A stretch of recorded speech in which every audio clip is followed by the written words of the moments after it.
ہے سیدہ کی عطا چل رہی ہے، سیدہ کی عطا چل رہی ہے، ابھی تک جو شہ کی عزا چل رہی ہے۔ بسم اللہ الرحمن الرحیم، الحمدللہ رب العالمین، وصلی اللہ علی محمد وآلہ الطاہرین، ولعنۃ اللہ علی اعدائہم اجمعین الی قیام یوم الدین۔ وقال اللہ تعالی وہو اصدق القائلین، انما یرید اللہ لیذہب عنکم رجس اہل البیت ویطہرکم تطہیرا۔ جیسے کہ آپ کے علم میں ہے کہ اس وقت ایک کلپ چل رہا ہے اشرف جلالی صاحب کا، کہ جو آئے دن کوئی نہ کوئی نیا شوشہ چھوڑتے رہتے ہیں، کہ پہلے حضرت ابو طالب کے بارے میں نازیبہ الفاظ کہے، اب حضرت فاطمہ الزہرا صلوات اللہ وسلام علیہا، کہ جو رسول اللہ صلی اللہ علیہ وسلم کے صرف صاحبزادی نہیں تھیں بلکہ وہ صاحبزادی تھی کہ جن کے بارے میں اشرف الانبیاء نے ارشاد فرمایا، فاطمہ تو بضعۃ منی، کہ فاطمہ میرا ٹکڑا ہے۔ یہ موصوف خلیفہ اول کا دفاع کرتے ہوئے فرماتے ہیں کہ حضرت فاطمہ نے غلطی کی اور بعد میں خلیفہ اول سے راضی ہو گئیں۔ تو یہاں پر ہم توجہ دلائیں کہ حضرت فاطمہ زہرا سلام اللہ علیہا کا حق تھا جو رسول اللہ صلی اللہ علیہ وسلم نے ان کو ان کی زندگی میں دے دیا تھا۔ اب جب یہ کہا جاتا ہے کہ انہوں نے جب مطالبہ کیا تو خلیفہ اول نے دینے سے منع کر دیا، اور جب خلیفہ اول نے روایت سنائی تو اس کے بعد وہ راضی ہو گئیں، ایسا قطعاً نہیں ہے۔ پہلی بات یہ کہ جب یہ کہا جائے کہ خلیفہ اول کو رسول اللہ نے فرمایا تھا صلی اللہ علیہ وسلم نے اس روایت کے بارے میں، تو یہ در حقیقت توہین ہے خود رسول اللہ صلی اللہ علیہ وسلم کی، کیونکہ ان کی ذمہ داری تھی ایز اے نبی کہ یہ مسئلہ تمام مسلمانوں کو بتاتے، اور ایز اے نبی اور ایز اے والد ان کی ذمہ داری تھی کہ یہ مسئلہ اپنی صاحبزادی کو بتاتے، نہ یہ کہ کوئی بھی شخص اس مسئلے سے آشنا نہیں تھا، صرف اور صرف خلیفہ اول ہی آشنا تھے۔ جبکہ خلیفہ اول اسی مسئلے میں پہلے اپنی رائے دے چکے تھے، کہ جس کا ذکر مسند احمد ابن حنبل کی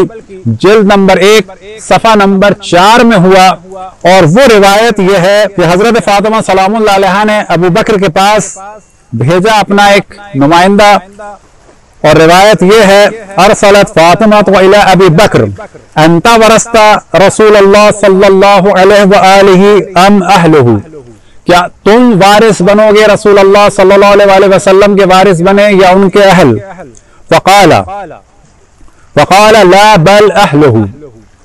کہ خلیفہ اول نے جواب دیا کہ نہیں بلکہ ان کے اہل وارث بنیں گے۔ یہ معاملہ تھا پہلے مرحلے میں۔ بعد میں انہوں نے اپنے پاس سے ایک روایت بنائی، اور بنانے کے بعد رسول اللہ صلی اللہ علیہ وسلم کی جانب اس کی نسبت دی، کہ جو ہم توجہ دلا چکے ہیں کہ یہ نسبت دینا در حقیقت رسول اللہ صلی اللہ علیہ وسلم کی رسالت کے منافی ہے۔ جنہوں نے اللہ کا پیغام بہترین طریقے سے پہنچایا، تمام انبیاء سے بہتر طریقے سے پہنچایا، کیا ان پر لازم نہیں تھا کہ اپنی وراثت کا مسئلہ ان کو بیان فرماتے کہ جن کو وراثت ملنی تھی؟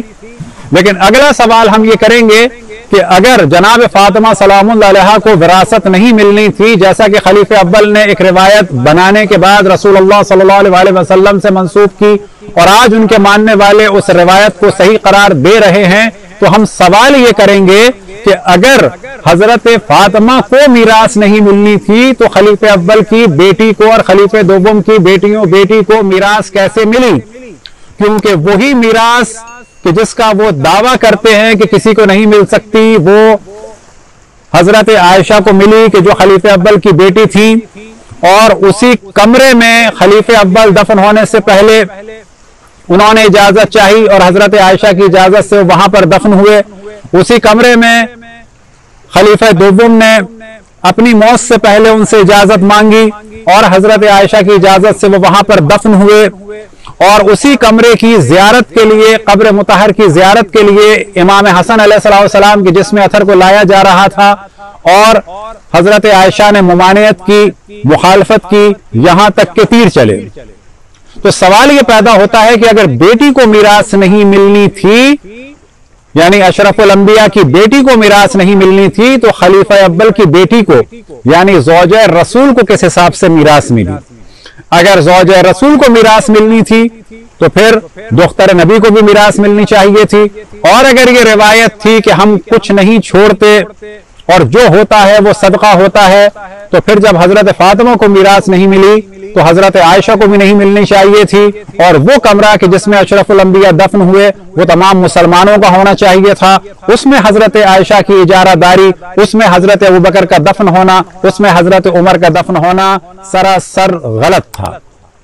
تو یہاں سے ماننا پڑے گا کہ بعد رسول اللہ صلی اللہ علیہ وآلہ وسلم اہل بیت پر ظلم کا سلسلہ شروع ہوا، اور اسی پر اپنی گفتگو ختم کرتے ہیں کہ یہ ظلم کس نے کیا،